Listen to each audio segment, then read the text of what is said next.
hay muy pocos foros donde puedan estar asociaciones, en este caso médicos y representantes públicos, a la hora de coordinar, explicarse, preguntarse y conocerse. Por lo tanto, primero, gracias por vuestra invitación, gracias por vuestro extraordinario trabajo.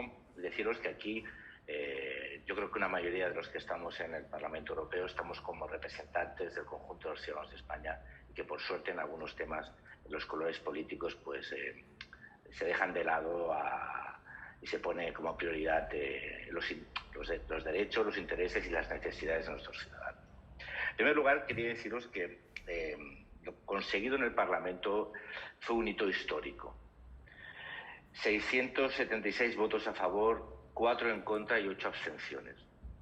Eso es no una amplia mayoría, eso es prácticamente una unanimidad a la hora de poner encima de la mesa un problema, de visibilizar, de sensibilizar y de tomar una posición política ante pues, una enfermedad, un síndrome que desgraciadamente históricamente ha estado sujeto al estigma, a la marginalidad y a la incomprensión, ¿no?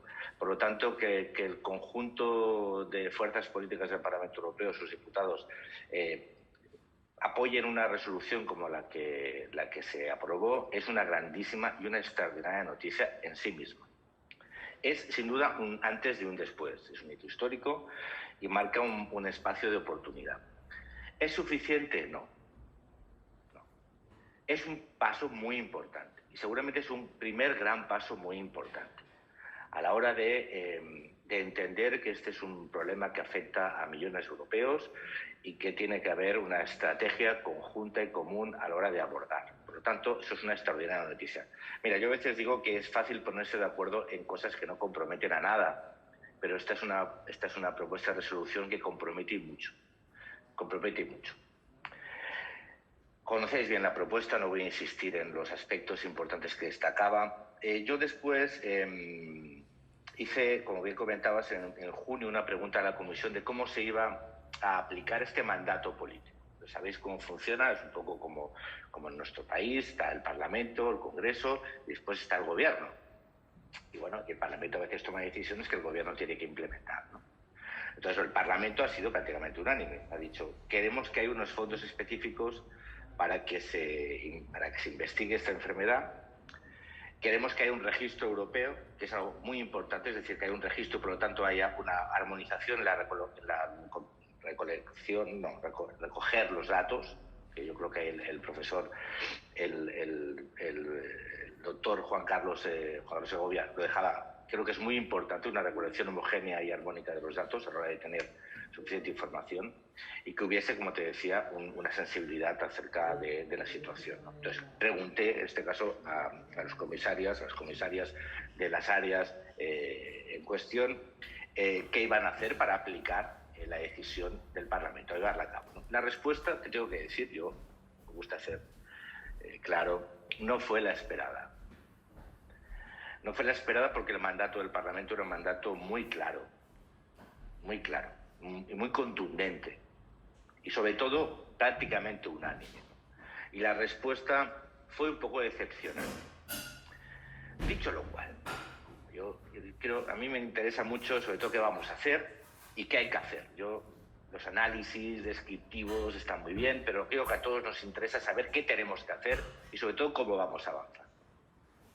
Bueno, pues el 8 de agosto me llegó esta respuesta. La respuesta no fue satisfactoria en el sentido en que el resumen sería, bueno, ahí va a haber hay dos grandes. Nosotros preguntamos sobre cómo iba a encajar esto, los dos grandes programas que se tienen que poner en marcha a partir del año que viene, que es el Horizonte Europa, que sustituye al Horizonte 2020, el nuevo gran programa de Horizonte Europa, y el Eurohealth, ¿no? El programa sobre salud. Nos dijeron que en Eurohealth ahí no, porque eso iba a ser sobre sistemas sanitarios, pero que cabría que dentro del programa Horizonte Europa se pudieran plantear proyectos de investigación respecto a la encefalomielitis mialgica, el síndrome de fatiga crónica, ¿no? Datos, os voy a dar datos. Horizonte Europa puede significar unos 80.000 millones de euros en 6 años para para investigar en 3 áreas importantes. Una de ellas es el ámbito sanitario. 80.000 millones de euros. Es mucho dinero. Es mucho dinero. Hay muchos recursos disponibles.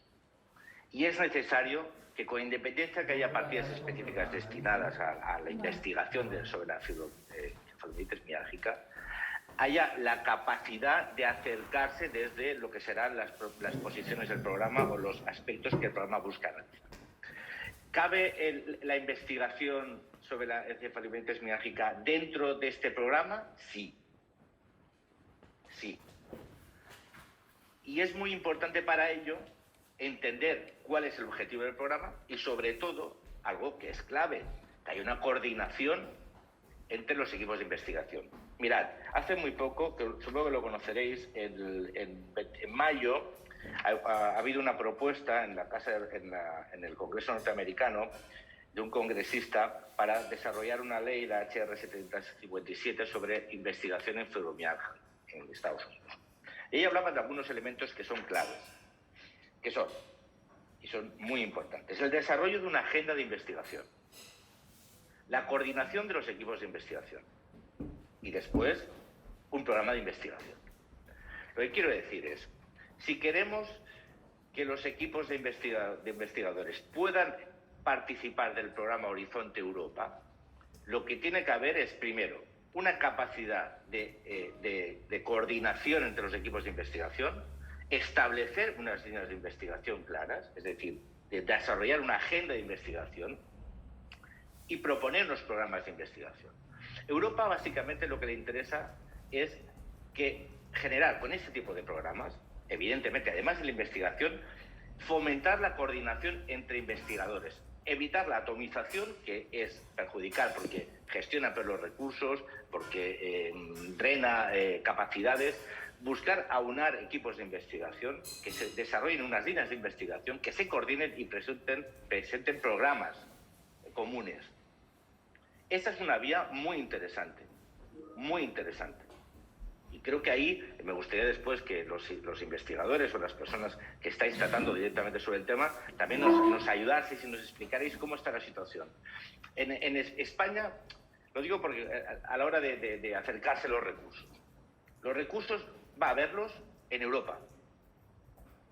Y entonces tenemos que tener una mentalidad paneuropea, entendiendo que este es un problema que afecta al conjunto de países europeos, que hay una resolución del Parlamento Europeo que es clave a la hora de presentar cualquier proyecto de investigación. Esto es una llave, es una palanca de transformación, una palanca que ayuda, porque hay una resolución unánime del Parlamento que quiere que se investigue sobre esto, pero tenemos después que los investigadores tienen que hacer su parte. Lo digo porque muchas veces siempre estamos mirando la política y la política es clave para todo, para visibilizar, para sensibilizar y para dotar de recursos, pero después la sociedad civil tiene que estar detrás empujando. Vosotros lo hacéis desde la asociación. Y es muy importante vuestro trabajo a nivel nacional y vuestro trabajo a nivel europeo. Tú sabes que, no sé, está EFNA, eso hay que usarlo también para empujar, pero también hay que utilizar, digamos, las estrategias paneuropeas de investigación. No sé, Euromene, lo que lo sustituya, y ahí los equipos de investigación tienen que ser capaces, repito, que creo que me gustaría que esta idea me la intentaseis, bueno, me la ayudaseis a desarrollar, la necesidad de una agenda de investigación paneuropea entre equipos de investigación que sean capaces de coordinarse y presentar proyectos conjuntos. Porque ahí va a haber recursos, pero va a requerir de eso, coordinación, trabajo en equipo, líneas de investigación comunes y capacidades de implementación. Yo creo que eso es clave. Y para no robaros más tiempo, me gustaría acabar lanzando este mensaje positivo, ¿no? Habéis conseguido que hiciéramos algo muy importante, que es visibilizar y sensibilizar en el Parlamento Europeo, que es la sede donde reside la soberanía de los europeos, de más de 400 millones de europeos, sobre un tema que, como bien sabéis y bien habéis sufrido, habéis estado demasiado tiempo en la marginalidad. Hemos conseguido un apoyo unánime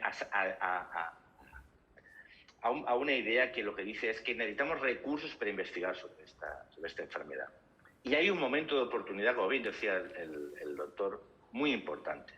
La relación entre COVID-19 y secuelas que da la enfermedad evidencian que puede haber, seguramente, en algunos aspectos, un origen vírico, pero también el COVID-19 y su afectación, su desgraciada afectación a toda la población y a todo el mundo, hace que sea más importante que nunca una investigación sobre una enfermedad cuyos síntomas son iguales a algunos de los que provoca una enfermedad global.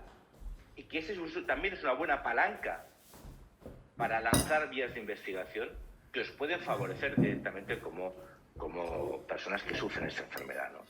Me gustaría acabar así, con una luz de esperanza. Creo que 80.000 millones de euros están ahí para que una parte de ellos se puedan destinar a este tipo de investigación, pero que requiere que haya una coordinación entre los equipos de investigación, un empuje desde las asociaciones y que los diputados y sigamos haciendo nuestro trabajo, que es presionar para que aquellos que tienen que dar la decisión final asuman que hay un mandato del Parlamento Europeo que hay que cumplir en beneficio de nuestros ciudadanos.